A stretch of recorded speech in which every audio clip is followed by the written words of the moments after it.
step number one is align on expectations. Step number two is to try to align closely in fitness level. And then step number three is to like drive your fitness level up, because even though there are a lot of team and synchronized aspects to team of four, you can't overcome a lack of fitness with teamwork. You have to have the barrier to entry. You have to be able to do things that, a semifinal athlete would be able to do to play there.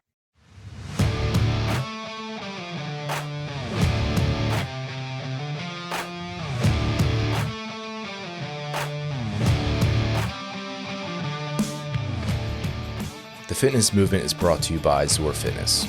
We offer coaching and individualized program design, as well as educational content for coaches and athletes. It's all at one place, ZOARFitness.com. Today, I sit down with ZOAR Fitness Coach Chris Hardenberg, and we talk about training for CrossFit teams. This is something that I personally want to learn more about, and Chris has a lot of experience in this area. So it's actually an opportunity for me to learn, and I hope you can get something out of it by listening along. I started off by asking Chris what his experience is in CrossFit with teams. So personally, as an athlete on a team, I've been doing some level of team. And just to frame this conversation, when we say team, we're going to say team of four, right? Not like partner competitions or team of three necessarily, because team of four, in my opinion, is kind of what maps into what's considered the main CrossFit season. Yeah. And so I would say, I've kind of done some sort of team, competing and working as a team back into like 2017, probably. Maybe let's call it 2018. And so I've competed locally on a team of four. I've competed at Wadapalooza on a team of four. We competed at a Mid-Atlantic competition as a team of four, quarterfinals on a team of four. So I would say at a bunch of different levels, right? Never at the highest level, but at a myriad or cornucopia, being that it's almost Thanksgiving, a cornucopia of team levels as an athlete. As a coach, I've coached also people who have participated in team. Fortunately for me, I've coached athletes who are on a team with me as well, which makes programming way easier. And very similar levels. Nothing all the way to like a semifinal or games level yet, but everything underneath that. Cool. Yeah. So to be honest, I'm just kind of like curious, just because, I think potentially as my career continues to develop as an athlete and as a coach, like I think likely I might get to experience both ends of it, but sure. I feel like it's a good likelihood that I will probably coach somebody on a team at some point. And I have not done the coaching in the capacity that you're talking about, where it's more formal. It's like the game seasons, the team of four. Like I've done plenty of stuff that's like partner comps, teams of three, like male on male, female type RX competitions. Like sure, that's just an entirely different boat in my opinion. And it's just like that environment tends to be pretty relaxed. The people who are like individual competitors who they're like, hey, I'm going to, throw down on this weekend. We're going to put some buddies together. And like, even if they take like maybe a couple weeks to prep for or something, it's still just a different feel than saying like, hey, we're going team. And like, this is sort of our focus for, this season or for the next couple seasons or whatever. Yeah, I totally agree. I mean, for most people who are, I'll say at least average to above average CrossFit athletes who are engaging in like a weekend partner competition, like you could iron out a decent number of like synchronized movements that you'll most likely see in a local setting. And like, honestly, toes to bar and bar facing burpees. Yeah, it's like literally like a session or two. You can kind of iron that out, right? Yep. Because it's two people. You're most likely going to know the workouts ahead of time. And there's only so much you can do at a local competition, right? Yeah. But when it comes to team of four, and again, with more, I think you said structure and kind of in terms of like the season, there's a lot of things that could come into play, a lot more, I should say. Yeah. And so who's going to partner with who, and some workouts that are split, how are you going to break certain reps up, who's good at what movement, not good at the other movement, how can I pick you up here where you pick me up over here? If you get deep enough into the season, or you have a competition that is well equipped. How do you handle things like implements like the worm and work together 4 at a time? So there's way more communication and teamwork and synchronization that comes into place on a team of 4 versus, like you said, just a local level team of 2, even team of 3. Rarely in competition do they do like 3 people syncing at one time. And when they do, like Wadapalooza has done it before, but a lot of the times it's like in a straight line. And so like one person can see all like the other 2 everybody people. else. Yeah. Yeah. And so it's like, again, figuring that out does not take long. So yeah, the team of 4 is a whole separate animal. Yeah. Yeah. And it's super interesting because especially when you get to, semifinal games level for the team of 4, it's like you can, and especially when you go to another competition like the games where you got like many more events where you can kind of play and like have a venue. For example, like you can be doing a relay race type event. You can be doing a females work and then males work, or, all these different combinations of things that you could do because you don't have like 3 tests where you need everybody to be like testing all the things, right? It just kind of like widens the array of the things that you could test, which makes it more fun for the athletes, but also makes it more challenging to kind of organize for as like an athlete and as a coach. Yeah, absolutely. Cool. So I have a few points of like questions like that I have stuff for. So my first one is just sort of like, thinking about the challenges as an athlete or a coach is like organizing the training for, obviously like all these different people who might not share the same schedule. They may or may not share the same facility. They may or may not share the same coach. And they have all like, they might not even be having the same number of sessions in a week. Like there's a lot of things that all go into that. So how often, or I should say like, are there teams, let me just say this. How common is it that like people are training together year round right now in 2022? I mean, I think a lot of it depends on for lack of a better term, the seriousness of the team. Yeah. You know what I mean? No, that's fair. If it's the team legitimately looking to make it to like semifinals, games level, they're probably training together like most of the year. Yeah. Now training together is loosely defined. Yeah. Yeah. I mean, it doesn't necessarily mean you're doing team workouts all the time, right? Yeah. But you're probably working out together at a minimum because, you're saying like alongside of each other at least. Right? Yeah. Because a lot of that builds camaraderie. And then when you can link up all 4 together, it's like, all right, let's hit a team workout because like you said, there's going to be differing schedules and stuff like that. Yeah. But a lot of that comes with team formation, right? Team can be super fun. It can also be super stressful. Yeah. And a lot of that just comes down to the tough part is trying to get linked up with people that are of similar skill level and similar commitments. The last thing you want is someone who's ultra committed to whatever team event you're signing up for, and the other person, like you said, different sessions and stuff like that. Like linking up on a team with someone like that wouldn't make sense, right? Because if I'm training once a day, 4 or 5 days a week, and I'm on a team with someone who, super gung-ho. Yeah. Right. Pulled me in because they want to go qualify for semifinals. But, I can't, I'm like, oh, I can't make it to this team practice because, my son's got this. I can't make it to this team session because, I got a date or whatever. It's like a priority mismatch.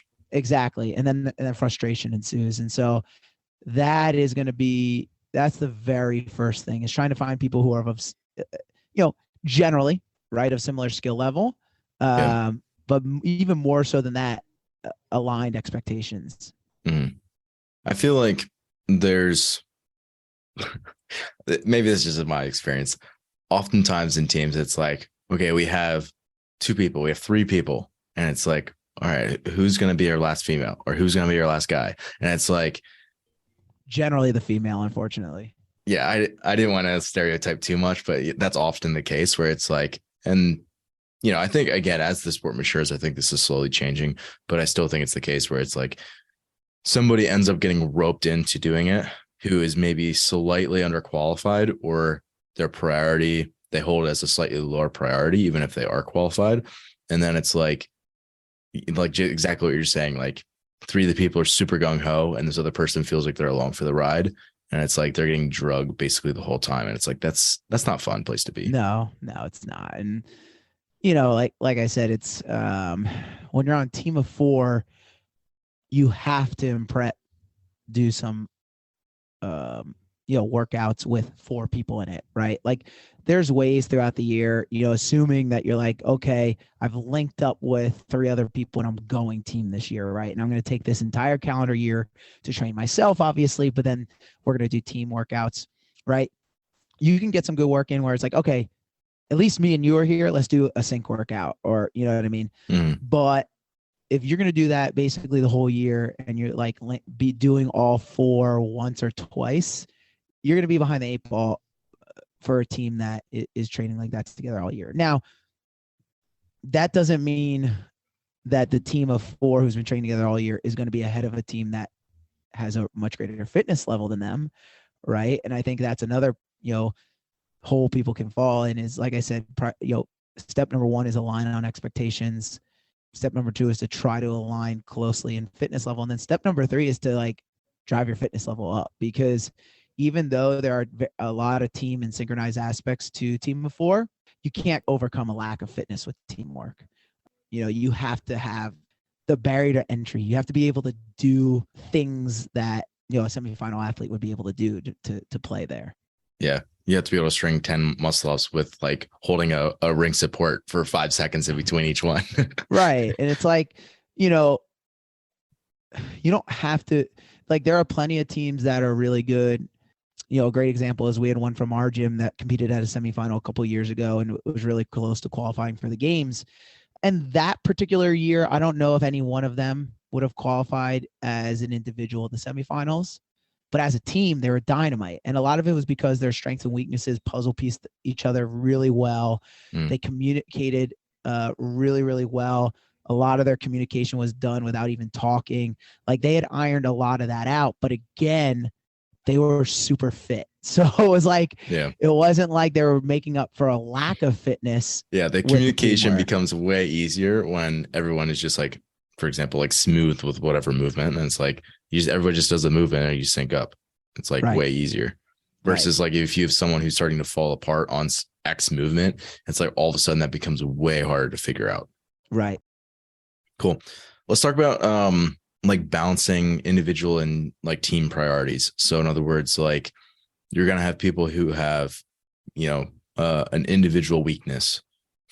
So for example, like say you or I are on a team, right? We should probably be squatting heavy a lot frequently. Yeah. And there might be someone else who that's like their bread and butter, right? So like, obviously there might be a mismatch there, but then you also like are going to need to come together and like work on stuff as a team where you maybe have stuff that, that, hey, we're not great in this type of a workout. Maybe it's a super long cyclical thing. We're not great at it. Right. So obviously that's going to maybe change throughout the season. So give me maybe a scenario of like, how might you balance that? And you can maybe take the coach's perspective on this. Sure. How might you balance individual and team priorities further away from competition and then as competition approaches? Yeah. So I think you kind of hit the nail on the head. So if I'm coaching a team and you have 4 people with 4 different priorities when it comes to training, right? Step 1 is where are you in the season, right? And so if you're a ways away, you're probably fine trying to link up once every other week, because a lot of what you're looking to do is having to work on individual strengths and weaknesses. As you get closer to that competition, you have to be able to do more.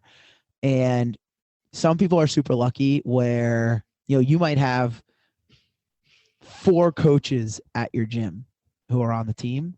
That's going to be way easier to link up schedules. And then what you can do is, make, just as a broad example, let's say you're training Monday, Tuesday, Wednesday, Friday, Saturday, right? You could easily say, okay, hey, Monday and Friday definitely are our individual priority days, because those are days following rest days, right? Yeah. And then maybe we try to link up and do a team workout every Saturday. More Metcon based. Yeah. We just throw down on a Saturday. We work on movement specific that we need to work on.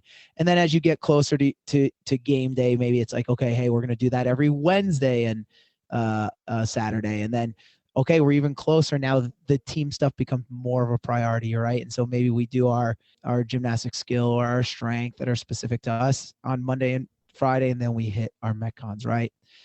Now, I painted a scenario that doesn't often exist. So, right? So the other way to look at it is, like I said, regardless of where are you in the season, and then as you get closer, okay, we got to do more team stuff. What are our schedules, right? And this becomes the tough part of team is if the team competition is going to be what you do, those team training sessions have to become your priority, and you have to work your individual priority training around when people's schedules fit, right? And so generally it might be like, okay, for me and you know, I might be like, all right, hey, you know, I'm going through a back squat cycle right now, let's just say. And it's like, all right, I want to squat on Mondays. You know, that's usually a day I feel good or whatever. Right. But all of a sudden it's like, oh, that's when I'm free. Yeah. Yeah. The only time you're free to train is Monday. And so I might just say, all right, you know what? I'm going to leave Monday open. We're going to do team training. And then basically loosely say, these are my priorities during this training block. And I'm going to fit them in based around what makes sense in that team training session. Right. And so if back squat is my priority, and let's say I do a ton of, we do just thrash our legs on Monday. That's exactly what I was thinking. Yeah. The scenario is like 150, like worm thrusters for time. And you got back squats the next day, and like someone else's coach programmed your team stuff. And now you're like, Exactly. So what I would do in that scenario is you have to be flexible to say like, okay, it's probably better if I squatted on like a Wednesday or a Friday at that point, and you kind of move things around. Yeah. So that's kind of the tough part of the team is you have to be flexible on that and be really clear on what are my priorities, so that when things get moved because of people's schedules, you can shed the things that maybe aren't a priority and hold true to what you need to train, and then just be flexible on what days you do it. And so that's kind of the more common scenario is the conversation of schedules. And you also have a conversation like the four people will be like, okay, hey, I really want to hit X today. They might say like, you know, I have snatch work. Can we do some strength work before our team session? And then if that's the case, it's like, okay, well, let me put my stuff in there. Right. Yeah. But yes, again, when under normal circumstances with normal people who have differing schedules, you have to work around the schedule and kind of adjust training around that as you get closer, I should say, to the competition for sure. Yeah. And I guess like, for example, if you have, say you have, you know, a coach and your team has, maybe they have someone writing the programming, it's a different coach. I feel like as long as they're maybe far enough in advance programmed out, like, you know, at least a week, for example, you could kind of look at it and be like, basically troubleshoot it and be like, well, you know, the scenario we just talked about, like a bunch of squats and a Metcon, and then you got to try to fit your squat priority work in. The strength stuff, it's like, well, okay, you just look at it ahead of time and just basically Tetris everything in. It's kind of what you're saying. Like you leave the team priority stuff in there because that's sort of set in stone based on people's schedules. And then you just try to figure out, hey, what makes sense in terms of like structure of my week. And that's just going to end up like changing almost every single week, which is, I mean, that's like probably the most challenging thing about it, is that there's not as much like set in stone, like structure to your individual priorities. Right. And that's exactly it is. And I've had to deal with that as a coach, and, you know, it's tough sometimes. I would say in the beginning, when I first would coach team athletes, it was tough. And I think it was tough in the beginning because as someone who was newer to coaching, I was very, very ingrained in the structure. Like, well, this is after the rest day. Like, you're supposed to do it this day. And I just learned over time that that's not necessarily how it works. Yeah. And you can't even really plan on when you're going to feel good. You know what I mean? And so, you know, there's sound principles, but then again, the human body often doesn't abide by those. And so, you know, I've had athletes all the time be like, hey, you know, I'm looking to link up with my team on this day. I'll be like, okay, cool. Let's do this on this day. Let's shift this around. You know, if you do a lot of hinging, you know, just skip this the next day. You're fine there. And then, it's just a simple conversation. And so if an athlete is willing to be flexible and communicate with their coach, it can get done. The coach just has to be ready and willing to kind of be on their toes with that and know truly what is the priority for that athlete throughout that cycle. Mm-hmm. Because then at that point, you're kind of going from, it's training for the sport all the way into almost like practice for the sport. You know what I'm saying? Where it's like, you have to do some of like the sport to a degree in order to be prepared for it. Right. Like if I played football, right, at some point I have to scrimmage in order to be prepared for game day. Right. Do I scrimmage all the time, every single practice? No, I'd be beat to crap. But at the same time, I do hit, let's say 4 or 5, let's say 4 scrimmages before the season starts. Mm-hmm. And so you got to be able to do those things. That is a really funny point. This is totally off topic, but maybe not. But I think it's just so funny how, like, in any other sport, like, for example, we both wrestle, so we always go back to that. So it's like, imagine if you did no live wrestling and went and wrestled a tournament. 100%. You would be absolutely destroyed. And the next day, well, even the same day, you would expect to be 100% destroyed and feel terrible doing it. Yeah. But people do that with CrossFit all the time. They're like, hey, I did this rotating EMOM and now I went and did this, competition or whatever. And it's like, man, that was awful. Like, yeah, you never did your sport. Like, right. You just practiced and then went and competed. Right. And that's the thing that I think, unfortunately, I think the pendulum has come back, and I think people are starting to get it a little bit better, because in the beginning it was all competing. Exactly. Yeah. You thrash yourself all the time. Yeah. And from a wrestling perspective, Ben, imagine if we went live. Like, so for those that don't know, Ben and I wrestled in college, and I don't know if did they still do the grind practice while you were there? Yep. Was it while you were there was probably the last time they did that, I feel like. Do they not do that anymore? No, they don't. Because coach said people get hurt all the time. Yeah, they would get hurt. But anyways, the grind practice was basically an hour and a half practice. Sorry, my hamstring just cramped. Anyways, you're tensing about it. Thinking about the practice. So it was an hour and a half practice where you literally just went live the entire practice.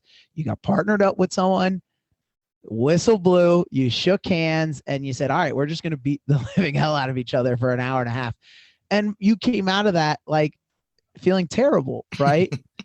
Imagine if that was every day. We did that practice once a year. And it was during January where we had no matches. And so it was like a mental toughness exercise more than anything else. Yeah. But yeah, it was like, in the beginning, it was like you basically did that every day. I'm going in for an hour. I'm just going to ram my head into a wall and compete and hope I bounce back the next day. And then at one point, I think when James Fitzgerald got big with, at the time it was OPT, then OPEX, their athletes were excelling. And it was because the pendulum swung back. So the pendulum swung back the other way. Like their whole thing was pacing and intervals, and which is great, right? That's how people, track athletes, swimming athletes, racing athletes get better in their sport, right? Is they do stuff like that. And so the pendulum swung back the other way. But you kind of want to settle somewhere in the middle, depending on where you are in the year, right? Like if you're super early, maybe you're doing competition style workouts, throwdowns once a week, once every other week. And then as you progress through the year, it's like, okay, now I'm doing it twice a week or whatever, really throwing down, because it's like, I need to be prepared to actually engage in the sport. So yeah, it's like you have to be able to, to bring it back to the topic, from a team perspective, you have to be able to set time aside. And as you get closer to that competition date, that truly becomes the priority, no matter what someone's training priority is, because you have to be prepared to do the actual sport. So let's say this is probably the scenario that is like, again, probably never happens. Probably won't ever happen in either of our careers, but say it's like sort of the ideal scenario, right? Like you're basically Rich Froning, right? Where you get to make your team, right? The schedule is whatever you want because you're all professional athletes, right? Like you can, coach them however you want. Like say it's your team and you're coaching them. Sure. What is sort of like the structure of training like potentially look like? Like, again, are you kind of alluded to that you probably want them all training at the same times together, even when they're focusing on individual priorities? Like, what kind of might that look like? Yeah, it's a good question. I do think even in that scenario, you'll have some people who can't work out at exactly the same time every single day. But just to feed off of the scenario you painted, Yeah. I think it's best if they can train together. And I kind of saw this with the team that our gyms sent to semifinals, is like they're friends inside the gym and outside the gym. And what that does is build trust and camaraderie. That's super important because you, on a team of 4, you have to have trust, that in training someone's putting the work in. Not that you have to see it necessarily all the time, But it might help. but it helps when you're like, okay, if I don't see this person in a training session, like I know they're getting it in at other time. Like you trust that they're doing the work necessary to get better, right? Or, if they're sick, they get sick and they take a couple of days off. You don't get into a situation where someone's sitting there like, man, so-and-so's being so lazy, this, that, and the other thing. Like you're not second guessing that person because you've built the trust and the equity with those people that it's like, okay, if they really don't feel, if they're not here, it's because they legit don't feel good and they need to like recover or whatever. Yeah. So that only helps by spending time together. In addition to that, it like kind of builds, like I said, that trust inside the workouts, right? So when you're in the line of fire, you have the trust that this person's going to pick me up if I need help, or when someone's really struggling, you learn their body language and stuff like that. And so then, because the worst thing can happen is inexperienced teams, you get into the line of fire, you get into competition, things don't go the way that it's planned, which by the way is a guarantee. It's gonna happen, and you'll have teams that are like having a full-on conversation on the floor because they don't know what to do. Right? It's like, can you do this? I don't know. Do you need me to step in? I think so. 20 seconds gone. Yeah. Right. Versus the teams that just know. Exactly. Where it's like, you can tell the body language, and that person's able to just grab that person by the shorts or grab that person by the shoulder, move them out of the way and step up and do the work. And that the person being moved is like, okay, thank God, like someone stepped in and helped me. Right. And that takes time working together. So that's what I would recommend. Yeah. Because sorry, not to cut you off. Like no, it's two things. Cause like, like you need, if you're the person who's getting pulled out of the way, you need to be like, know that it's okay that like you need to take some time to like get your crap together because you're like falling apart on the floor. Right. Like you basically need to take the time, and then like the other person, you need to know that you're like not hurting that person's feelings, or that like you're gonna like bruise their ego from that, or that it's gonna negatively impact the rest of the competition. Like even if you don't necessarily care about them as a person, like there's a lot of layers to it. And if like you have that experience and trust built up, like you're saying, like you get to the point where you don't need to have verbal communication about it anymore. Exactly. And so I would recommend trying to train together all the time. When you're a ways away from the season, focusing on more individual training. Now there can be some crossover, right? Like if you have 2 people on the team that need to get better at squatting, maybe we're following the same squat cycle, right? Yep. And maybe we're squatting the same day. And that kind of thing makes it easy, like organizing their like more conditioning based work too. Exactly. And then maybe you say, okay, hey, we're going to once a week, we're going to throw down together to not as a team of 4, but against each other to kind of build, to get that push. Right. Because, again, most of the people who are doing this as a sport are doing it because they like competing. Competing can kind of pull out an extra gear in them. Right. And so maybe we say, all right, once a week we do that. And then, or once a week or once every other week we do that. And then once a week or once every other week we do a team workout to like stay sharp. Right. So that's kind of what I would do. And then as you get closer to the season, you start to do more of that teamwork. And then if you're really in like the Rich Froning situation, then you do team of 4 competing workouts where it's like, okay, Now, instead of just competing against each other as individuals in one workout, we're doing 4 against 4 against 4, which is what Mayhem. You're saying you're having multiple teams all running the same workout so that you can see like how you're stacking up as a team versus other teams that are competitive. Correct. And then and pushing each other, right? Yeah. Because now there's more of a race aspect to it than if it's just the 4 of you doing a workout. Man, I never even thought about that. I mean, clearly I haven't thought about it because I haven't been on a team much. But like if you're an individual at an affiliate, for example, like we have a bunch of people and we all do the name game here together. And it's like, I know where I sit on all these different workouts because we've all gone max effort every Saturday for the last how many Saturdays. And I see where I stack up relative to other people. And I get to compare my scores against, the leaderboard that we have and like all that stuff. And it's like, I know where I'm at because I've seen it. Whereas like if you're a team, you might know where you're at individually on like all these different priorities that you have. But if you don't actually have the chance to like, let's call it like practice compete, so to speak, like a mock, like you're blind, like you don't know. Like, so you could actually sign up for a comp as like a mock-up comp, which would probably be maybe an okay option. But then it's like how many competitions are like team of 4 mixed pairs that's like actually competitive people? That's not the CrossFit game season. It's like very few. Very few. It's super hard to find. Like I said, I competed on a team of 4 in Wadapalooza. That literally happened 1 year. We got lucky, right? Yeah. And now does that even exist anymore? I don't think so, because it's all team of 3 now. Well, and the only reason we went team of 4 was, those 2 awkward years that they did the sanctional model. Right. And so Wadapalooza had to do team of 4 because it was qualifying the team to the games. Right. And so then they weren't going to run an elite team of 4 and then everyone else team of 3. So everyone was team of 4. So that's why we did that. But yeah, it is hard. Now, if you're not in that rich phoning situation, but close to it, right? In the sense that you have 4 people who work at your gym who we can line up schedules, no problem, but we don't have that second team that we can compete against. Right.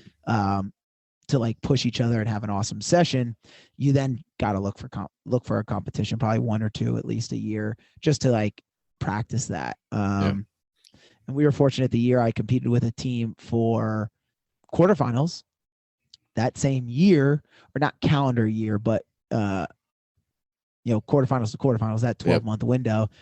There was a team of 4 competition in Maryland that was run by the Mid-Atlantic guys, the guys who run the MAC semifinal. They did something called MAC Fest, which the MAC guys got their start running team competitions. So the guy who ran it said, I wanted to get back to doing one. And so because of the name they had, it brought out some super competitive teams. Like we competed in a division that had a semifinal team, that had a team with an individual that went to semifinals, that had a team that had an individual that went to the CrossFit games. And so it was a competitive competition. But you're right, those are hard to find. But if you're serious about it, you got to kind of at least try to search those out. Yeah. And again, that's another thing where it's like you need to be on the same page about like what you're willing to like travel for, what you're willing to spend on stuff. Like all that stuff has a cost to it, both like time, energy, but then like financial too. Like, man, yeah, it's important that you talk about that before that comes around and you're like, oh yeah, I don't got an extra $3,000 laying around to buy a hotel and fly to Madison or whatever, like that kind of thing. Super interesting. So let's say we're in comp prep with a team. How many workouts are you doing that are like sort of simulation, like in a week? What? Okay, in a week. Yeah. Again, let's say it's like a pretty ideal scenario. Again, like it's a bunch of coaches at an affiliate. They all have pretty free schedules. They're all pretty high level athletes individually. Like what might that look like in terms of like how often are they like doing something that looks like the sport? Yeah. So, I mean, if you're leading up to like semifinals as an example, like 2-3 times per week, probably. And a lot of it is, again, like if you're close and the workouts, you're going to want to hit those. But to keep it super broad, probably about 2-3 times per week. Is that like a single Metcon, or are you like doing like pieces to it? Well, I was just about to say it could be one, right? Or you could say, all right, we're going to do 2 days, but one of these days we're going to do 3 workouts in a day. Yeah. there's that aspect too. And so there's a balancing act there. Like most high level teams right now, leading into a competition might do like if you're going to semifinals, you're probably going to do a mock semifinals, for about 4 weeks out, right? Just to like prepare for that demand. But yeah, doing something where it's like, all right, hey, we got 3 hours, right? Let's hit 3 workouts or 2 workouts. I think that's something I would definitely recommend. Now, like I said, maybe hitting it 2-3 days a week. I would not do that 2-3 days a week where you're doing, 2-3 workouts in a row. Yeah. But if you're going twice a week, maybe you do a workout or 2 one day, do 2 to 3 the next day, or not the next day sequentially, but the other day that you're doing that. And then the rest of the week is priority stuff. I think that would suffice for most. Yeah. And I think that's a little different than, it is a little different than like an individual, where it's like, if you did like 2 to 3 metcons that were like a, semifinal style tests for an individual, you could be like super trash from that. And not that you couldn't program it where for a team workout where like, you could make everybody trash, because you can write anything to have everybody laying on the floor. It's like, of course, put 4 echo bites on the floor. Everybody does 100 calories for time. It's like, add up all your times. Like, great, you got everybody laying on the floor. But like, I feel like more of the time in team competitions, like, again, you might have somebody who's at capacity, but like you're often more in like a threshold type effort. Yeah. Where you can still kind of communicate and stay synced up with things. It's less like just like truly up against your capacity. Yeah. A lot, you'll have workouts that are long where all 4 people have to work at one time, right? Like there was again, I keep referencing the one team that was from our gym, but it's an easy reference for me, right? They did a workout at the Vegas semifinal that I don't remember the exact format, but it was basically just like a bunch of like either worm squats or worm thrusters with burpees over the worm, right? And you sequentially moved it up. And so all 4 people are working at one time for the entire workout. They also did like a really long run where like you have to hold on to a rope and all 4 of you were running, right? And that's everyone working together. So those are going to exist and those are going to happen. And so you have to have 4 people that have the capacity to do stuff like that. But I would say the vast majority of workouts have rest built in, right? Yeah. Even if it's like a waterfall style where like you go, then I go, and you do a whole workout and then I go do a whole workout, right? There's no interval style rest there, but in order for it to occur at a competition, right, that whole workout can't take an hour, right? So it's not like you're doing a 20-minute workout. You might be doing like a 4 or 5 minute section and then the next person goes, right? Yeah. And so, yeah, it's definitely more, I forget the exact word, threshold based than capacity based. Yeah. Capacity really comes in obviously for the recovery across an entire weekend. Yeah. I think that, again, I think an event organizer who knows what they're doing and they have, teams that are quality that they can kind of play with things, and enough events where they can play with things, it's like, okay, then you can, structure some events where individuals are going to be taxed up against their capacity. Other times where communication breakdown is going to be more of the thing that kind of pulls the teams apart, where, again, they have to, whatever. Like there's different qualities that they can kind of individually pull on. We're going to get more of that at a higher level competition where there's more events to play with and pull from. Man, but yeah, I think that for people who are just, I don't know, quality, I don't want to say call them middle of the road, but like a solid competitor, like you are going to see a lot more stuff where, yeah, they're all working. It's all pretty taxed, but it's not like max effort every time. Yeah. And it is different, right? Because you could go into an individual competition and look at a workout and start to game plan how you're going to pace and strategize and break. But when going into a team competition, like you have to think about more people than just yourself. Like it's fully possible that you'll come out of a workout and, not feel too bad, right? Because let's say it's a workout that is a lot of upper body pulling gymnastics, let's just say, and you have someone on your team that is just, they're just not good at it, right? Yeah. And you're friggin' awesome at it, right? Well, then you're not going to be tested in your capacity at anywhere close to that, right? Yeah. However, they could be screwed, like not, they could be like trash for that, basically. Exactly. Right. And then that has to play into how you pace. Correct. So you could come out of a workout like, all right, I'm not going to be too tired from this.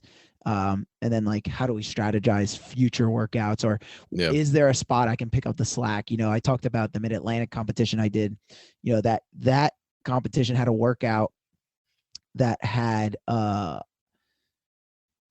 think it was toes to bar, worm push press, and rope climb. Right. And I was much better than my female partner on the toes to bar and the rope climb, because those are movements that I'm fairly good at. And so where, you know, you could only go as fast as your partner on the toes to bar because they were sync.